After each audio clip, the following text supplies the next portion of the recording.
making sure it's recording. So this medal symbolizes a pivotal moment in my life that has changed my outlook, improved my self-confidence, and has made me the person I am today. It symbolizes physical strength, resilience, and mental stamina, which are all characteristics that are crucial to being successful. So today I want to share with you how 10 years ago, a lofty dream turned reality, changed the entire course of my life. My hope is that today I can inspire you to believe in yourself enough to commit to a goal that you have dreamt about but are too fearful to achieve. My experience is that all goals can be achieved with focus, determination, and commitment. It all started 10 years ago with me telling my friend a lofty dream that I would love to run a marathon. Little did I know she had actually asked me to follow through. She called me asking for a commitment to join a running group and to run a marathon, the San Francisco Marathon. I was out of shape and unable to even run 1 mile. I had history of being overweight and underweight. I wanted the end result of completing a marathon, but I didn't want to do the work. Eventually, I made the commitment and I was determined to get into shape. The training program taught me how to stay focused on my goal. I was required to dedicate hours to runs on my own and to spend the weekends with my running partners. We learned how to encourage, support, and motivate each other. The big day eventually came, 26.2 miles. Self-image was that I wasn't a runner and that I didn't belong at the front of the line. But during the run, I realized that I was actually achieving my goal and that the act of running meant something special to me. That day I became a runner. My physical strength, mental stamina, and resilience is what I had gained. All my life I had struggled with my weight. 8 years prior I had been hospitalized for anorexia, and during that time I had lost all my muscle capacity and unable to even walk. I then became overweight. So this marathon was important to me, and I ran the marathon for those who couldn't. It was an emotional time for me, and having the physical capacity to run the 26.2 miles. I had immense pride in following through, not giving up, and seeing the end result. It was the first time that I actually completed something of this magnitude. So in the end, I believe there was nothing that I could not do. I had improved self-confidence, physical, mental, and emotional strength. I believed I was capable of anything, and I believed in myself. I had the skills to reach any goal and the focus and ability to follow through. So completing the marathon increased my self-esteem, my physical prowess, and opened the doors to a new life of health and vitality. Long-distance running taught me the fundamental skills to achieve a goal, but most of all, it gave me the confidence to attempt anything in life. Since running the marathon, I carry myself differently. I have confidence and pride in who I am. I can push through anything, no matter how difficult. I believe I can achieve anything I put my mind to. I am no longer afraid to commit to a goal. Over the last 10 years, I've participated in many athletic events. I have gained the confidence to go back to school, change careers, and work in a brand new field that I've always dreamed to work in. I'm grateful for sharing my innermost secret of one day running a marathon with a friend who actually called my bluff. The process of learning how to commit, stay focused, and have an attitude of determination toward reaching a goal has served me well. When I look at this medal, I remember who I was before training for a marathon. I was insecure, out of shape, had low self-esteem, and minimal confidence in myself. I will be forever grateful to my first running team and my friend who encouraged me to do the one thing I believed I could never achieve. Because of a simple commitment, continued focus, and a little bit of determination, I have been able to transform my life into something that I can be proud of. I no longer have lofty dreams, but concrete goals. I challenge you to transform your dreams into reality. If I can go from being unable to run 1 mile to 26.2, you can do it too.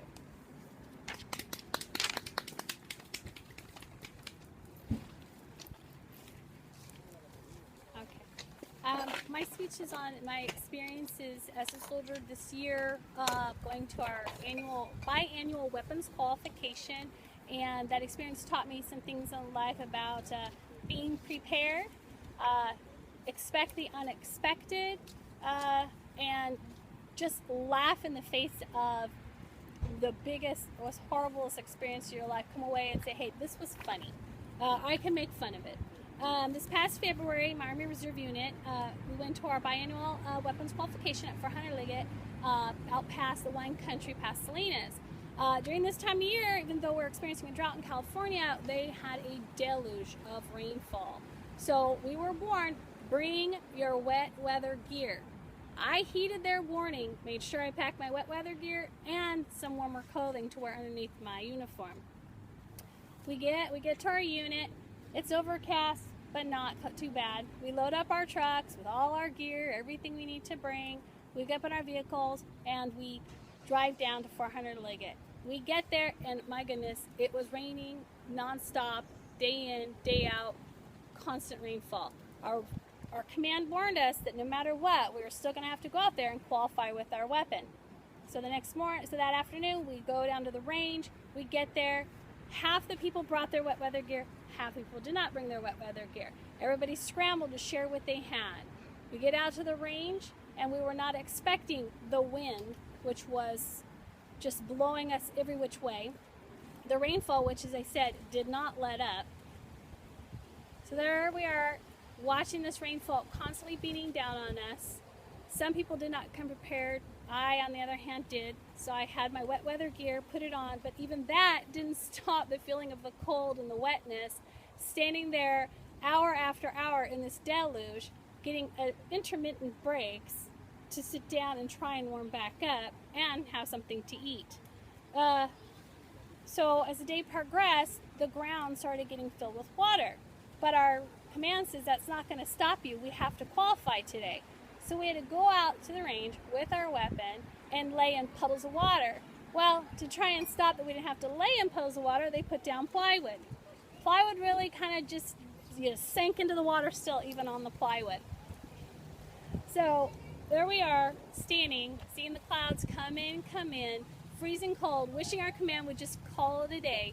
They did not. They said, soldiers, this is what's being a soldier's like. It's not always the best weather. It's not always the best circumstances. You got to push through. You just have to do it. So I remember just sitting there shivering so hard that my muscles were just tightening up, just shivering, standing there, laying down on the water, thanking God I'd remembered my wet weather gear. At the end of the day, I walked away sore, didn't qualify, and just not very happy to hear the words were, we'll be back here tomorrow. So the next day we get up, we go have breakfast chow. I look at the clouds going, please God, let it not rain today. He didn't listen to me. We went back out to the field again in the pouring down rain, standing there shivering. More and more people were qualifying, so they got to stay back at our barracks. So the rest of us had to go stand there in the cold and in the rain, eating MREs. If anybody knows what that is, they're not a very delicious food. So at the end of that day, I still didn't qualify. My last opportunity was taken from me by my command, stating that those rounds were needed for other soldiers. They had given me enough opportunity. You'll get your chance next year. So I walked away from there, cold, hungry, sore, and tired, and not qualified with my weapon. But I was so grateful that I listened to my command's words were, be prepared. So I did. Yeah, that's I guess what I'm taking away from this is the be prepared. Even when you are prepared, the unexpected is still going to happen. And to just sit there and look at it, and either you could smile or you could be angry. But when it's all said and done with what's going to make your life better, be happy. I come away with very funny stories from that day, lying there in the puddles of water. I can come back and say to my friends, granted, it was pouring down rain, granted I was miserable, but I wouldn't want to be anywhere else but laying there with my battle buddies, having these stories to tell when I came away. And to this day, if you ever look in a bag that I bring with me, I have everything I could possibly need and then some, because you don't know if you're going to go somewhere, and are they going to have hand sanitizer? Are you going to need toilet paper? Are you going to need a jacket even though it's 100 degrees during the day? Is it going to drop to 50 degrees at night? So I always try and think ahead. And I know as a parent, most women back their children's diaper bags, they were prepared. That did not prepare me for the military. The military is now preparing, I think, for the rest of my life. So I say, be prepared, expect the unexpected, and smile through adversity. Thank you.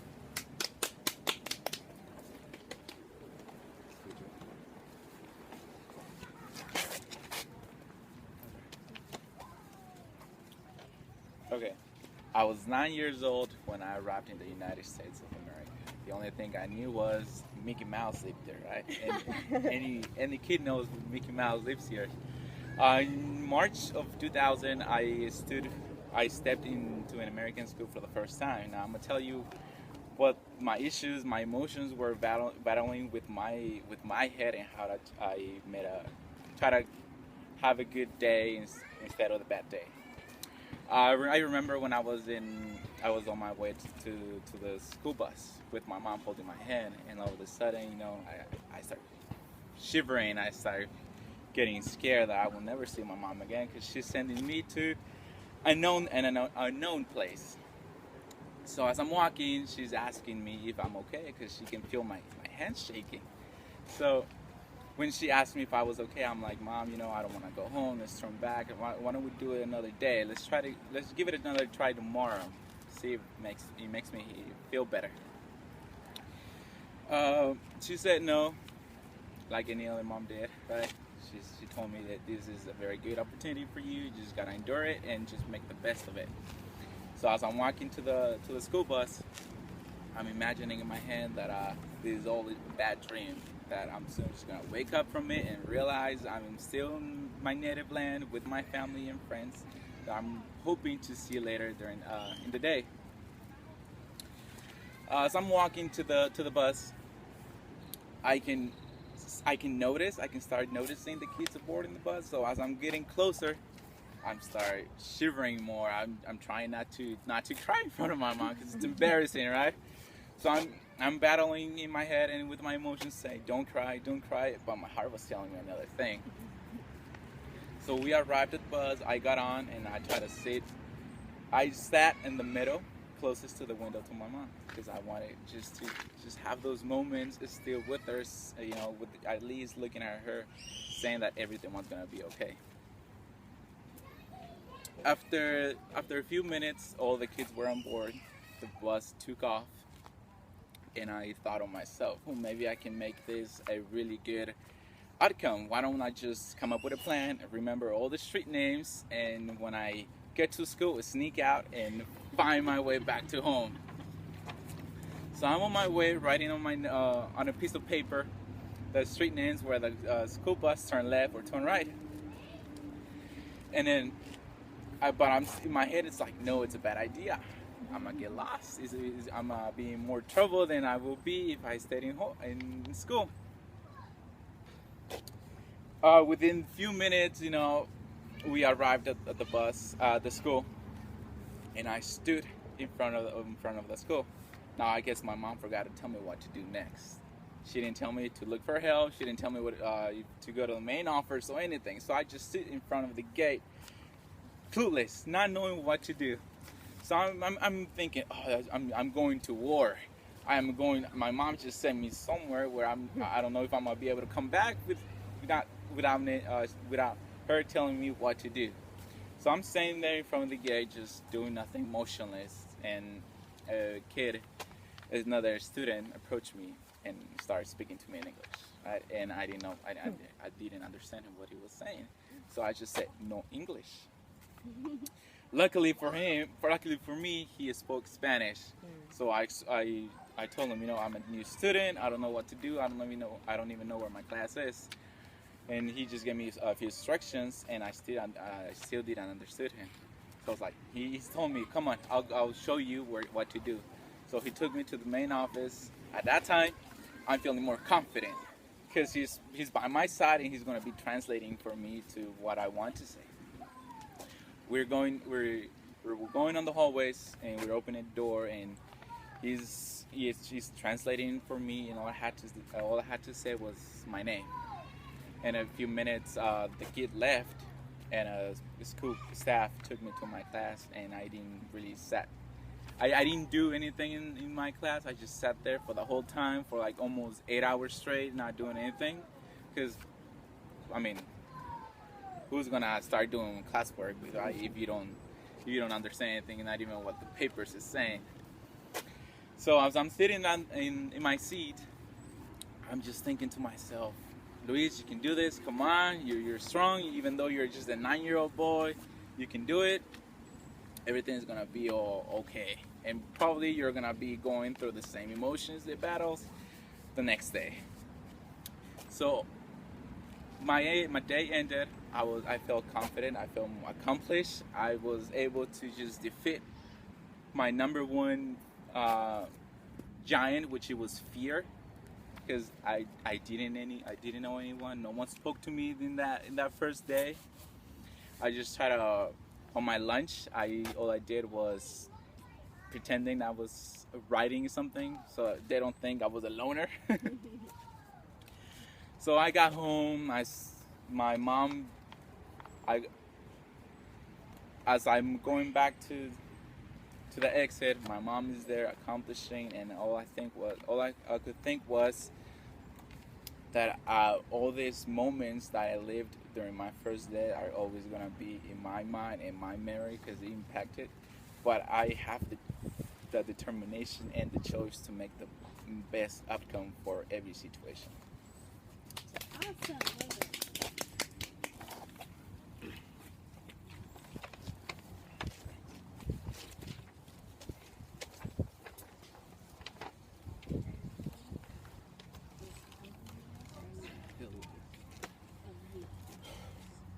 Did you know that according to the FBI's website, in the United States, there are roughly around 12,000 homicides annually? And out of those 12,000 homicides, roughly 67% of those involve handguns. I'm sure that y'all are kind of appalled about how many handguns kills people per year in the United States. And I'm sure that the communities in which these heinous murders and homicides occur are appalled as well. In fact, I am a member of a community in which a murder has just occurred. I have a story to tell about Keith Big Boy Keaton and what happened to him and the subsequent events that happened that affected my community.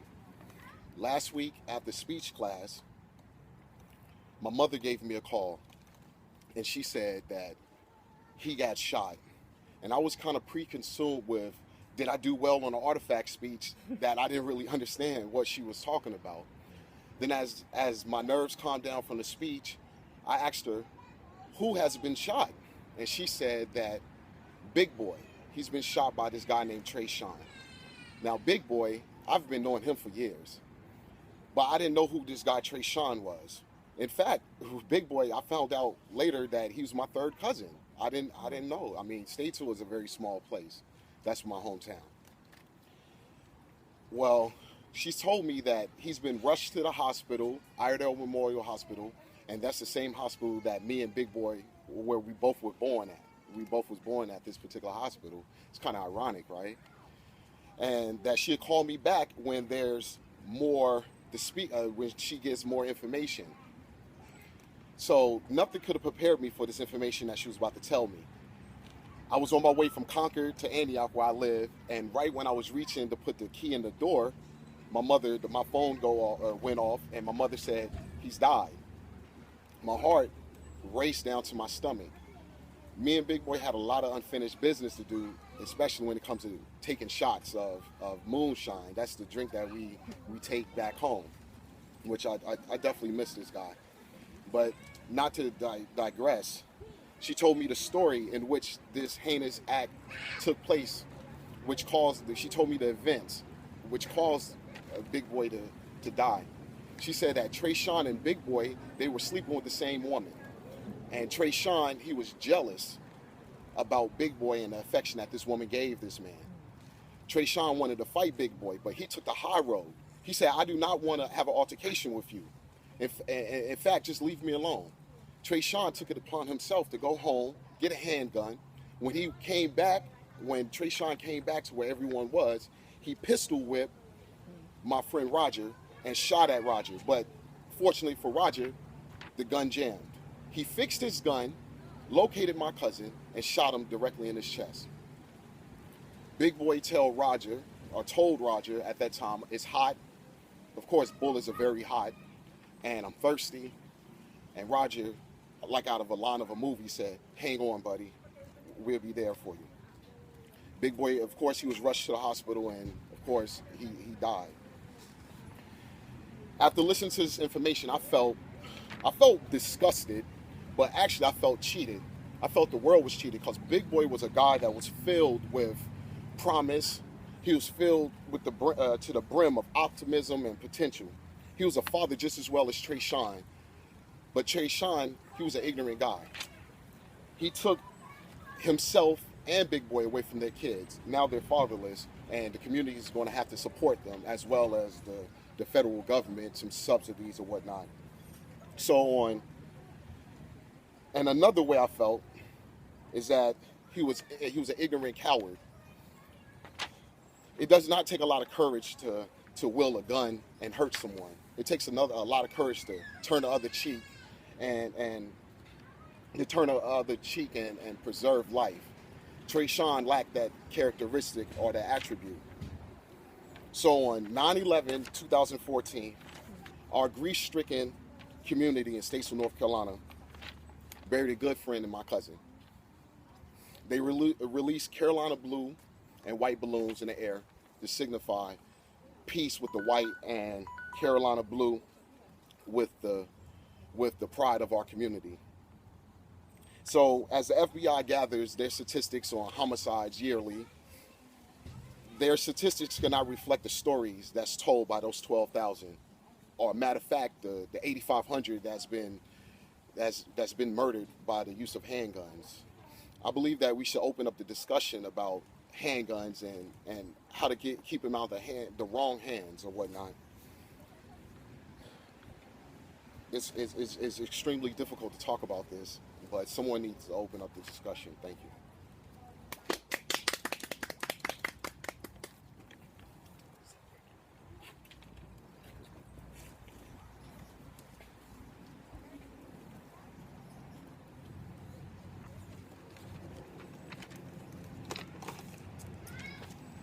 Okay, so it was almost 5 years ago.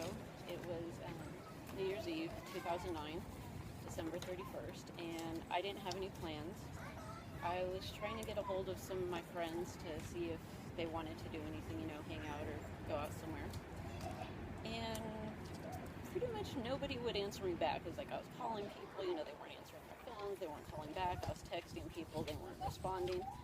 And it was kind of bothering me because I'm thinking, these are my friends. Can't they at least, answer their phone, say, no, I'm busy, or I already got plans, or can't they at least text back, say, no, I'm not interested, whatever. So eventually I got a hold of one of my friends, and turned out him and his wife, they weren't doing anything, they were just hanging out at home. So he asked me, could I pick up one of his other friends who lived in the same area as me, go over there, we'd all hang out, do what people do on New Year's Eve, drink, eat. So I picked up his friend, I went to their house, and I was still kind of bothered that nobody could even respond to me, and I started thinking about how on Christmas I had told all these same people Merry Christmas, and most of them couldn't even bother to greet me back, hey, Merry Christmas. So I decided, well, I'm not going to bother to say Happy New Year's to them either. They can't, acknowledge me, why should I acknowledge them? So New Year's hit, me and my friends were drinking, eating pizza, playing dominoes, and nobody said Happy New Year's to me except for two of my friends. So I decided, well, I'm going to say it back to them, I'm not going to say it to anybody else. So next day, still hadn't heard from anybody. Then fast forward 2 months later, it was around the middle of March, and I started thinking of one of my good friends who we had been friends for about 16 years, and I hadn't heard from her in a couple months, which was kind of weird. And I've been trying to get a hold of her through her phone, but I hadn't heard anything back from her, so I went on MySpace, which was like Facebook, kind of, but cooler. And I left her a message on her page, and I said, hey, I haven't heard from you lately. I hope everything's good. Hope you're doing okay. Because she had very bad diabetes, and she had heart problems. So I was just hoping, everything was okay, that she wasn't in the hospital or anything. And I didn't get any response from her. Then it was about 2 weeks later, it was April 1st, I woke up that morning, and I saw on my phone that I had a message on MySpace. So I went into MySpace, and some guy I didn't know had sent me a message, and I was just going to ignore it because I didn't know who the guy was. But then the little voice in the back of my head said, no, open and read it. So I opened it and read it, and he said, hey, I saw that you left something on my cousin's page. I'm sorry to let you know she passed away January 15th. And I just started to cry right away. And I remembered that she was one of the people that I did not say Happy New Year's to, just because I wanted to hold my little grudge, you know, oh, well, people can't answer back to me, so I'm not going to acknowledge them if they're not going to acknowledge me. And I felt really, really bad. I felt completely ridiculous because I realized just how immature I have been to do that. And I also, I felt like my heart was breaking because we have been friends for 16 years, and then to know that she was just gone, and to realize that just 2 weeks before that, I could have said something to her, and if I had, I probably would have known at that time that she was hospitalized and not going to make it, and I would have been able to say goodbye to her, but I just, wanted to be immature and hang on to some little ridiculous thing. And it hurt me really, really badly for a long time. And I guess what I've learned from that is that just I need to learn to let stuff go, because that was just, I know now, listening to myself say it, that was just very immature of me, and I can't, I still almost can't believe that happened, and I feel really bad over it. And now, the way that I feel is I'm going to reach out to my friends, I'm going to text them, I'm going to call them. Maybe they won't answer their phone, maybe they won't respond back to my text, I'll message them on Facebook, maybe they won't reply, but at least I'm still making that effort to reach out to them and to communicate with them, because you just never know what's going to happen tomorrow. And I know that we say those things all the time, that, well, tomorrow's not promised, so you should say this, you should do that, but we don't always really practice it. And that was the way that I have been before, saying, well, you should do this and you should do that, but I didn't always practice it. And it's just, I don't know, I guess those are a couple of things that I learned from that, is to not let little things bother me so much, to let them go, and to just let people know that you're there, and to just reach out to them when you can.